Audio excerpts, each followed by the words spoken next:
What's going on, guys? We just got out of the theater to see Anyone But You, and we have seen this movie advertised for quite a while now, and what better way to see it than with your significant other? I mean, like... You know, personally, I can think of some better things to do.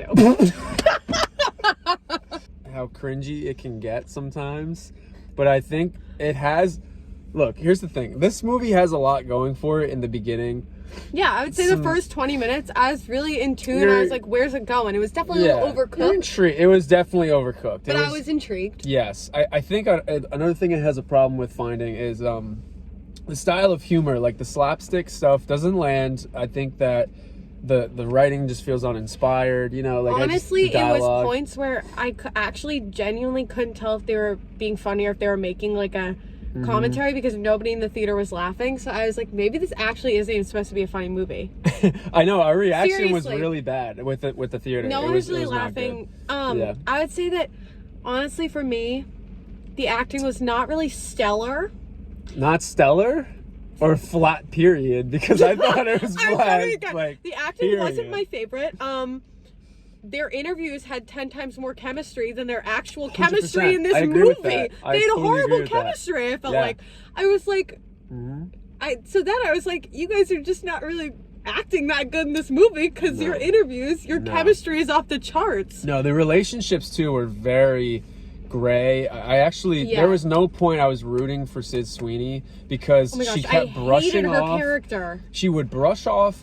She brushed off Glen Powell first. In the beginning, she leaves. So you're like, okay, all right, maybe she's going to figure something out. And then she accidentally finds him talking bad about her. Okay, it's moving on years later, months later.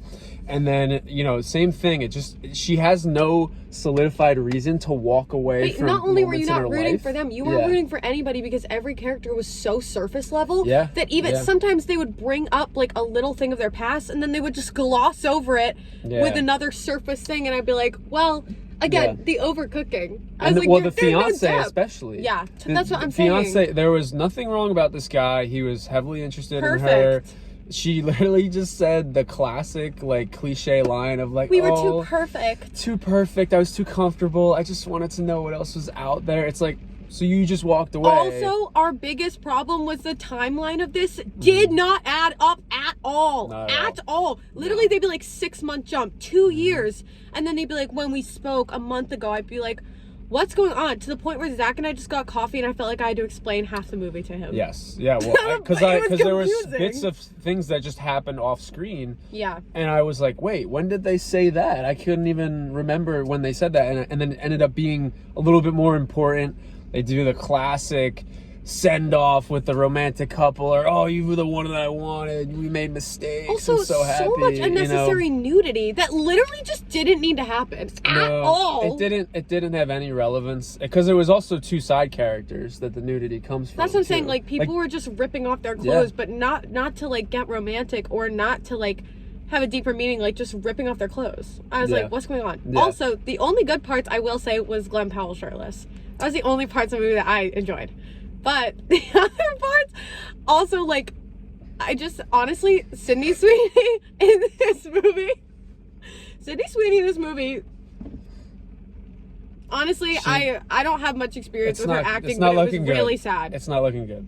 I think she just... And Glen Powell is no star, but Glen Powell ate her up in this movie. Yeah, and he wasn't even trying that hard. I just think that, I think it's a combination of things. Sid just did not... like deliver in any way. The script is not good. The writing was that's bad. Another thing. The writing, I want to get into the writing of just, there were throwaway lines. Like, there was one that was like easy breezy Martin Scorsese, and then they were like trying to like make a quick joke, and I was like, did anyone laugh at that? But I felt like they were throwing in like the token everything, like the token married couple, the token best friend, and it was like stereotypes that were really poorly written and to the point offensive to me. It just felt like it was a disservice to certain like demographics, you know, because it felt like it was their interpretation of a gay relationship, or, you know, like, let's just include it just to check a box. Yeah, you know, it wasn't fair to that. And like really poorly written, where like even their romantic scenes, I was saying to you, felt like a girl's slumber party, and I was like, this is like actually weirdly offensive.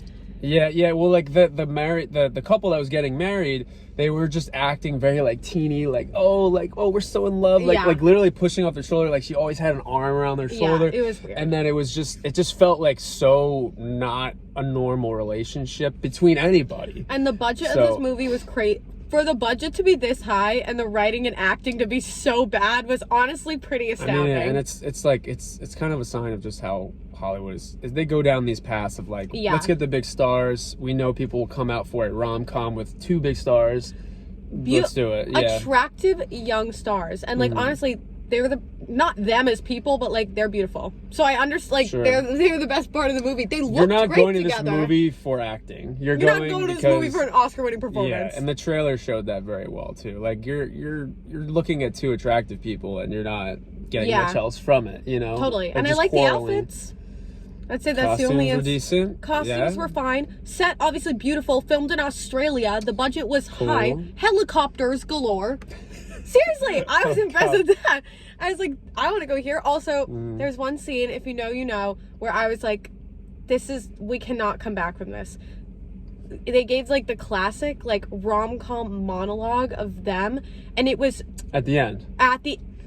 Yeah. I literally was just waiting for one part of the movie to be like, this is redeeming itself. Like, this is like a moment where they're both shining. And we finally build up to the moment where you're like, they're about to confess their love to each other. This is what we've been waiting for. And it was so overcooked on both of their parts. It was unbelievable. So unbelievable that I honestly wanted. It was. Zach started laughing inappropriately in the theater. I did, because then there was even the moment where, like, right after they just were intimate for the first time after they had been back and forth, she rolls over in bed and she goes, "Yeah, I can't tell what's real or fake anymore. Like, I think we made another mistake." And he goes, like, you could see he's pretty upset, and that would upset any person in that situation. And then later on she goes, "Yeah, there's nothing that I regret about this." I'm like, there's nothing that you regret at all? I just spent the whole movie wondering if Sydney Sweeney and Glen Powell had hooked up. Not their characters, but them. Because their characters had no chemistry.